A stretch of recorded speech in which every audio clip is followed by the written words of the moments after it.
जैसा कि आपने पिछले भाग में देखा, ठाकुराइन की मर्जी के खिलाफ उनके बड़े बेटे की शादी हो जाती है। बड़ी बहू, बड़ा बेटा घर की चौखट पर आकर खड़े रहते हैं, पर ठाकुराइन नाराज थी और अपनी बहू का स्वागत करने चौखट पर नहीं जाती हैं। अब आगे ठाकुराइन का बड़ा बेटा और बड़ी बहू अपने आप अंदर आ जाते हैं और रात में जब विशाल अपने कमरे में जा रहा था तभी ठाकुराइन वहां आ जाती हैं। कहाँ जा रहे हो? माँ, वो कमरे में। विशाल, एक बात की गांठ बांध लो। जब तक दहेज के 10 लाख रुपए नहीं मिल जाते तब तक तुम सुहाग रात नहीं मनाओगे। ये सब बातें कमरे में बैठी बीना सुन रही थी। लेकिन माँ, इस सब में बीना का कौन सा दोष है माँ? खबरदार, जो हमसे जबान लड़ाई तो जा नीचे जाकर दूसरे कमरे में सो जाओ। इधर बीना अपने कमरे में अपने पति विशाल का इंतजार करती रह जाती है।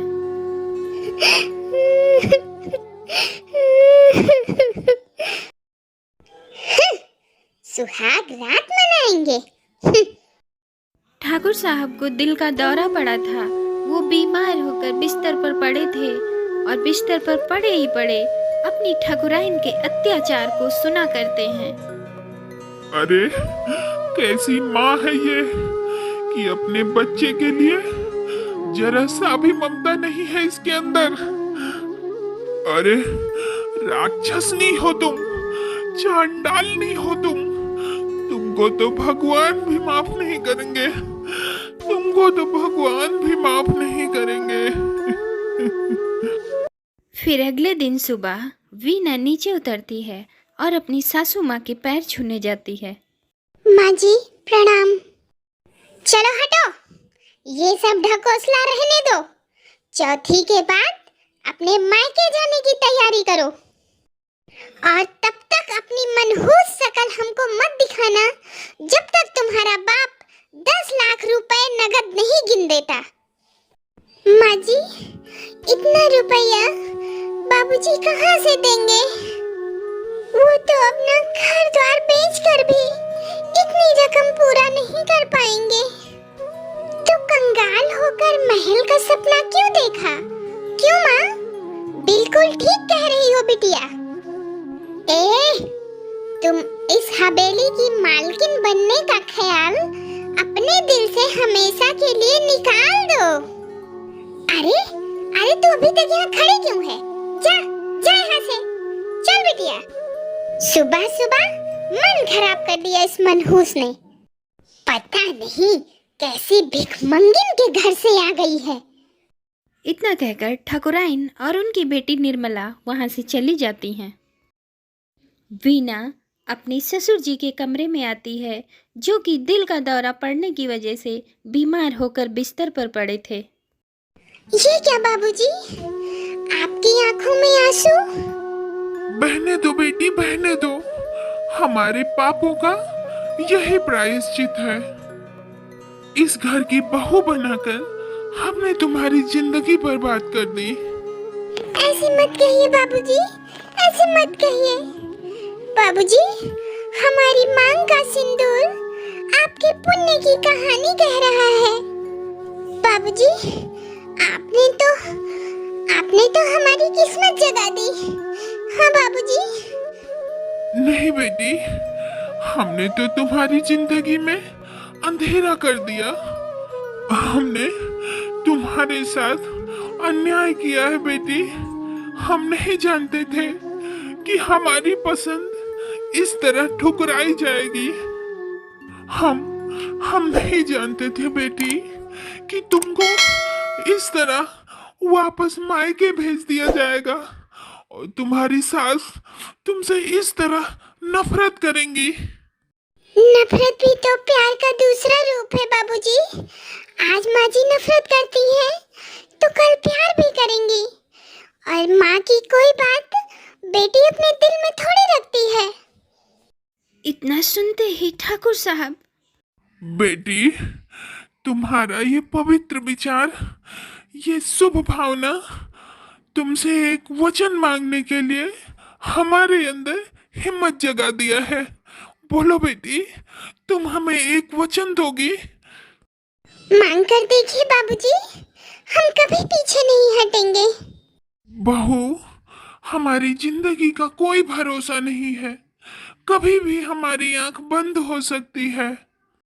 तुम हमको एक वचन दो कि हमारी खानदान की इज्जत के लिए तुम ये घर छोड़कर नहीं जाओगी, चाहे जो हो जाए। हम हम वचन दे रहे हैं बाबूजी, हम ये घर छोड़कर नहीं जाएंगे। खुश रहो बेटी, सदा सदा सुहागन रहो, सदा सुहागन रहो। इधर विशाल अपने ऑफिस के लिए तैयार हो रहा था, तभी वहाँ उसका छोटा भाई अमर आता है। भैया, भैया हम हॉस्टल वापस जा रहे हैं। अरे, इतनी जल्दी? क्या बात है? शहर के आगे अभी ये गांव काटने लगा है क्या? नहीं भैया, ये गांव नहीं, ये घर काटता है। वो तो आपकी शादी थी, इसलिए हम आ भी गए, नहीं तो हम आते भी नहीं। नहीं तो नहीं आते क्या? किसके लिए आते? बोलिए भैया, किसके लिए आते? जहां खुशी नहीं है, शांति नहीं है, चैन नहीं है, घर में किसी की इज्जत नहीं है, वहां आना तो दूर, वहां तो सांस लेना भी दुश्वार है भैया। ऐसा नहीं कहो मुन्ना, तुम जल्दी से अपनी पढ़ाई पूरी करो और आकर कारोबार में हाथ बटाओ। कारोबार? अरे माँ का कारोबार संभालने के लिए तो उनका एक दुलरुआ दामाद तो है ही है। हम और तुम क्या संभालेंगे? आज एक बात कह रहे हैं भैया, बुरा मत मानिएगा। माँ की नजर में तुम्हारी क्या कदर है? सिर्फ हुक्म मानने वाला गुलाम। माँ का तो सारा प्यार, ममता, आदर, सुख, चैन सब अपने बेटी और दामाद के लिए है, अपने बेटा, अपने पति और अपनी बहू के लिए नहीं। इतना कहकर अमर हॉस्टल के लिए निकल जाता है। इधर घर के नौकर बहादुर काका रोते हुए ठाकुर साहब के कमरे में आते हैं। मालिक, मालिक, मालिक। अरे, अरे क्या हुआ बहादुर, तुम रो क्यों रहे हो? मालिक, मालिक, हमारा तो मन लक्ष्मण भैया की तरफ व्याकुल हो रहा है। ना तो राम भैया का हुक्म टाला जा सकता है और न सीता मैया को वन में छोड़ने का कलेजा पैदा कर सकता है। मालिक, मालिक, मालकिन ने हमको हुक्म दिया है कि बड़की बहू को जाकर मायके छोड़ाओ। आप ही बताइए, आप ही बताइए मालिक, हम कौन सा मुंह लेकर जाए वहां? आप ही कुछ करिए मालिक, कुछ करिए मालिक, मालकिन अपनी फैसले पर अटल है। इधर बहादुर काका ये सब बातें अपने मालिक को बता ही रहे थे कि उधर से शोर शराबे की आवाज आती है। निकल, निकल यहाँ से, निकल जा मेरे घर से, ऐसे नहीं निकलेगी ये चुड़ैल। इधर ठाकुराइन और उनकी बेटी निर्मला अपनी बड़ी बहू बीना को घसीटते हुए घर से बाहर निकाल रही थी। निकल, आकर बैठ गई है यहाँ, हवेली की महारानी बनने का ख्वाब देखा है। निकल, निकल यहाँ से, निकल जा मेरे घर से, निकल, चल जिंदगी चल, आपकी सेवा करेंगे, आपकी घर की नौकरानी बनकर रहेंगे माँ जी, हमको घर से मत निकालिए माँ जी। अरे हमारी नहीं, जाकर अपने बाप की सेवा करना, जहाँ हमारी सेवा करने के लिए हमारी बेटी और मेरा दामाद बाबू है।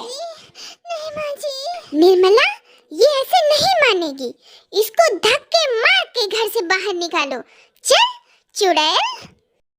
ठाकुर साहब से रहा नहीं जाता और वो एक डंडे का सहारा लेकर लड़खड़ाते हुए बाहर आ जाते हैं।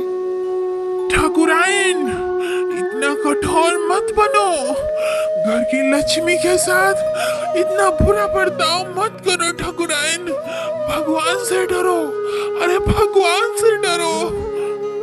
अरे ये लक्ष्मी आपके लिए होगी, हमारे लिए तो ये भिखमंगिन है, भिखमंगिन, इसको तो हम घर से बाहर निकाल के रहेंगे। चल निकल, निकल यहाँ से, निकल। बहू, बहू। ठाकुर साहब ये सदमा बर्दाश्त नहीं कर पाते हैं और अपनी आंखों के सामने अपने घर की लक्ष्मी की यह दुर्दशा देखकर ठाकुर साहब वहीं अपना दम तोड़ देते हैं। क्या हुआ दामाद बाबू, क्या हुआ? माँ जी, बाबूजी तो चल बसे। फिर एक दिन बहादुर काका अमर से मिलने शहर जाते हैं। अमर बेटा, अरे बहादुर काका, कहिए कैसे हैं? अब तो सब ठीक ही है बेटा। काका, घर का क्या हाल है? घर का क्या हाल बताएं बेटा। मालिक को गुजरे हुए 10 साल हो गए और इन 10 सालों में घर के क्या हालात हैं हम तुमसे क्या बताएं। भगवान जाने क्या होने वाला है, कुछ समझ में नहीं आता। बहादुर काका, घबराइए नहीं, भगवान सब ठीक कर देंगे। आप हमारे क्वार्टर में चलिए, हम अभी आ रहे हैं। क्या ठाकुराइन का यही व्यवहार रहेगा या उनके स्वभाव में होगा कोई परिवर्तन? जानने के लिए देखिए हमारी अगली वीडियो। फिर मिलते हैं आप लोगों से एक नई वीडियो के साथ। तब तक के लिए बाय बाय। हमारे चैनल को सब्सक्राइब करें, वीडियो को लाइक एंड शेयर करें। Thank you.